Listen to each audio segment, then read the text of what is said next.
Hey, what's up, guys? I'm just going to do a quick pop and slap lesson.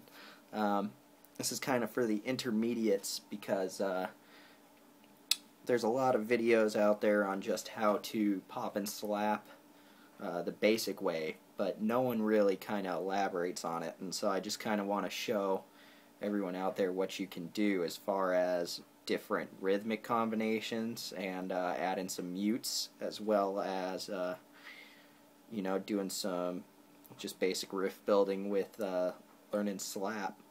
So basically the first thing is that you need to know is slap is cool because you can get 4 notes out of 1 note. Now when I say that, I say 4 notes, meaning, so let's see, right here I am on the, just so it fits in the camera, I am on the 9th on the A and the 11th on the G. Now those are an octave, so that's what I mean by the same note. So you're going to play the note here on the 9th fret on the A, that's 1 note. This is the same note, so if it were an A, it'd be an A, if it was an E, it'd be an E, but it's the octave of the note down here on the 11th fret. That's the same for all over the neck. But now I said 4 notes. You get 1, 2, 3, and 4.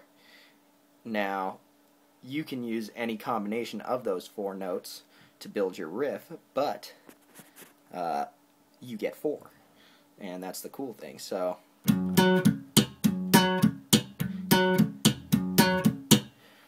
just doing those 4 notes adds some flavor to playing 2 notes. Same note though. So say we were going to come down here and play the E.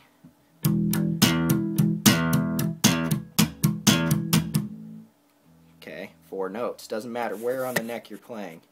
I'm going to open this shot up a little bit so you can kind of see what I'm doing. But basically, I'm just going to switch this camera angle so you can kind of, oh, there we go. That's the money maker. Okay, you can kind of see what I'm doing now. So you can see the difference. Now, obviously you want to speed it up and slow it down and kind of pick rhythms to your liking, but you can mix it up. You go, so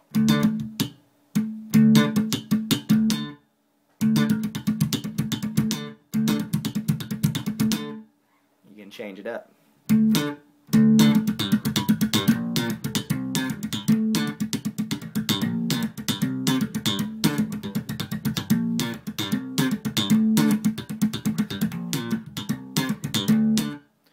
So the main thing you want to do is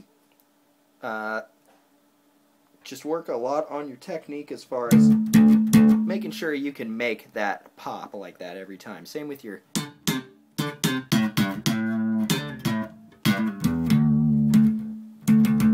you can see how wherever I go on the neck, my right hand doesn't move very much. It keeps the same rhythm. Even when I'm going fast, you can see it almost looks like a motion.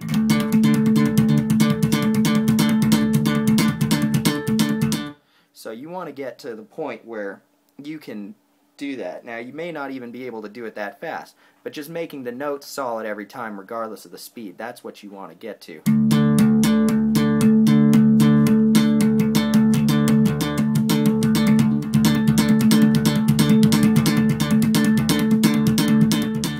A lot of people, when they get faster, they kind of lose the throw of their hand and the weight that you get, and that making it feel nice and heavy,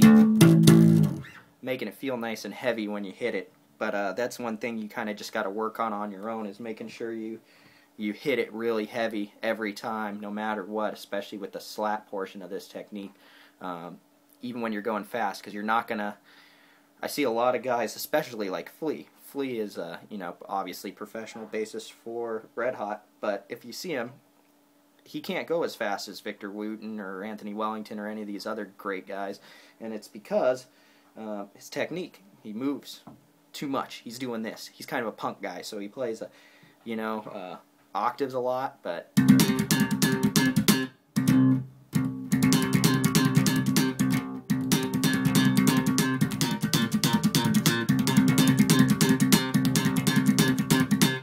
if you saw him play that, he'd be doing this.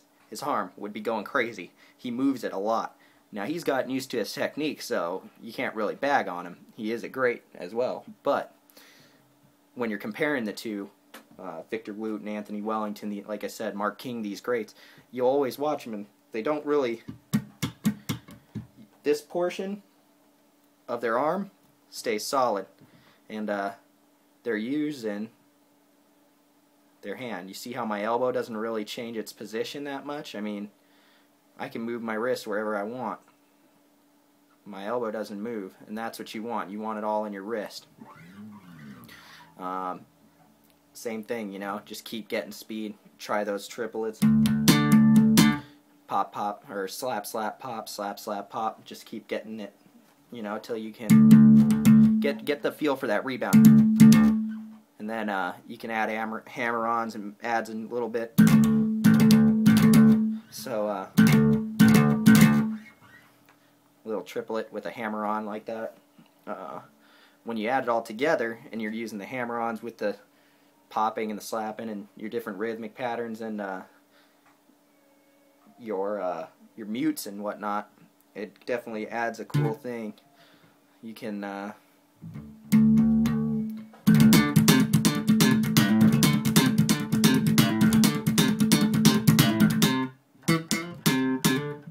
so you can kind of just mess around with that, but I figured I'd make this video so that everyone can kind of get a little bit different approach as to how to do it.